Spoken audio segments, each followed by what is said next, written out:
Saya sayang dengan bahasa rofah. Itu artinya apa? Saya tidak ingin ada perkara-perkara yang membahayakan anak saya menimpa dia. Saya ingin menjauhkan dia dari perkara-perkara yang membahayakan. Itu namanya rofah. Kalau rohmah ini lebih umum.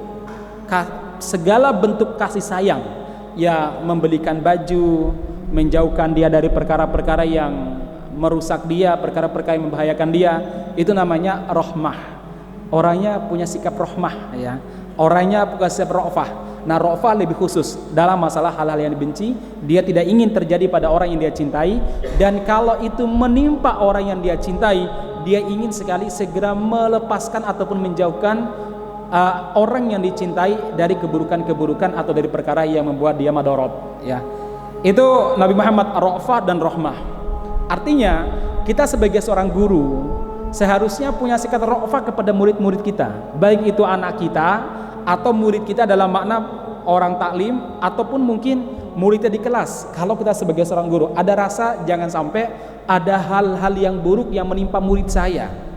Ini rofahnya Nabi Muhammad SAW. Makanya Nabi Muhammad SAW selalu hati-hati jangan sampai kata-kata beliau atau perintah beliau itu membuat mereka ini kesulitan. Sebagai sebuah contoh jemaah sekalian, saya sering mencontohkan bagaimana kasih sayangnya Nabi. Bagaimana Nabi tidak ingin membuat orang yang belajar sama beliau itu kesusahan. Pernah ada seorang nenek tua datang menemui Rasulullah SAW dan dia minta kepada dia bertanya kepada Rasulullah SAW tentang bagaimana sholat. Dia bilang, ya Rasulullah, ma'akilu syai'an minal Quran. Saya nggak hafal apapun dari Al-Quran. La Al-Fatihah, nggak Al-Fatihah, An-Nas, Al-Falaq nggak. Karena sudah tua, suruh ngapal susah. Ya, suruh ngapal susah. Mirip-mirip lah Mbah Kiai yang jadi wakil presiden kan katanya sering lupa istrinya, ya. Nah, jamaah sekalian ini lebih tua daripada itu mungkin, ya.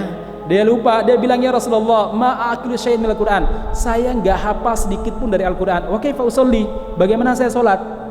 Nah, karena beliau adalah orangnya ra'fah dan rahmat, penuh kasih sayang dan ingin mempermudah murid, beliau mengatakan, kalau begitu wahai nenek yang dipahami apa bacaan-bacaan yang Anda pahami?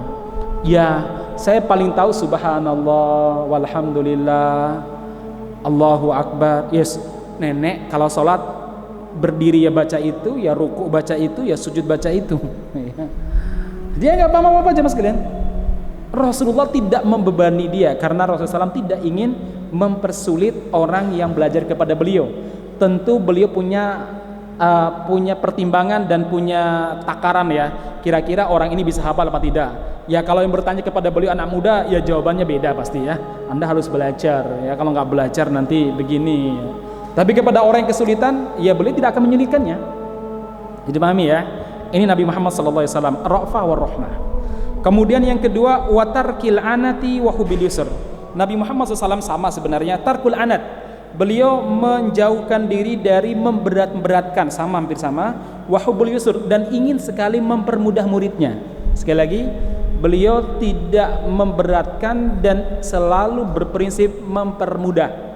Ini prinsip yang dimiliki oleh seorang bapak ketika dia menjadi guru bagi anaknya. Prinsip ini harus dimiliki oleh seorang ibu kalau dia guru bagi anak-anak dia, dan terutama bagi orang yang ngajar di TK, di SD, SMP maupun mungkin di playgroup, harus punya sifat ini, yaitu apa? Tidak mempersulit. Karena itu membuat orang tuh bosan belajar, membuat orang kapok belajar sama kita. Nah, jamaah sekalian, kan terkadang ada orang yang punya idealis sehingga ketika dia mengajar kepada anak-anaknya atau kepada muridnya dia pingin pokoknya seperti saya, harus seperti saya, angkanya harus sekian, kelancar dalam menghafal doa seperti ini, kelancar dalam menghafal Quran seperti ini. Itu terlalu mempersulit murid. Jadi sekali lagi, Rasulullah SAW itu adalah orang yang suka mempermudah semua urusan, mempermudah murid-muridnya. Mereka datang ngaji, ada yang ngajinya cuma sekian mampunya, ya sudah selesai. Ada yang sholatnya nggak bisa kuat lama, ya udah jangan terlalu diperberat. Pernah saya ceritakan bagaimana Rasulullah SAW menegur Mu'adz bin Jabal radhiyallahu anhu, karena Mu'adz ini pernah suatu waktu dia ini mengimami kaumnya sholat isya, disebutkan sholat isya sangat lama sekali. Akhirnya ada seorang laki-laki yang karena begitu lamanya sholat, akhirnya dia ambil inisiatif keluar dari barisan sholat sendiri. Sholat sendiri, wes kesuwen Mu'adz, mungkin Mu'adz bacanya surah Al-Baqarah mungkin ya. Akhirnya dia keluar sholat sendiri, selesai sholat, akhirnya Mu'adz melapor orang ini kepada Rasul, yaitu apa? Ini orang munafik, tidak mau bersama-sama. Akhirnya sahabat ini dipanggil sama Nabi, dia melakukan pembelaan. Ya Rasulullah, saya itu punya kebutuhan, saya itu harus memenuhi A, B, C, D, saya punya janjian, apalagi mungkin dia seorang karyawan, kudu masuk jam kerja sekian dan lain sebagainya. Loh Mu'adz, sholatnya lama banget. Mendengar penjelasan tersebut, Rasulullah mengatakan kepada Mu'adz, afatana anta ya Mu'adz, ya Mu'adz, apakah kamu suka menjadi penebar fitnah? Yasir, permudahlah Mu'adz. Kalau kamu sholat bersama dengan orang, apalagi kamu jadi imam, permudah, jangan kamu persulit. Nah, jadi kalau bisa itu sholat berjamaah, ya surat-suratnya surat-surat pendek ataupun ayat pendek. Kalau sholat sendiri, silakan Anda memperpanjang bacaannya. Kalau kadang ada sebagian imam itu yang sedikit sensasi, kalau bersama makmum panjang bacaannya. Nih sholat sendiri cukup qul huwallah. Nah ini ya nggak masalah sebenarnya ya, tapi kalau mengikuti sunnah Nabi Muhammad kepada Mu'adz bin Jabal nggak begitu caranya. Kenapa?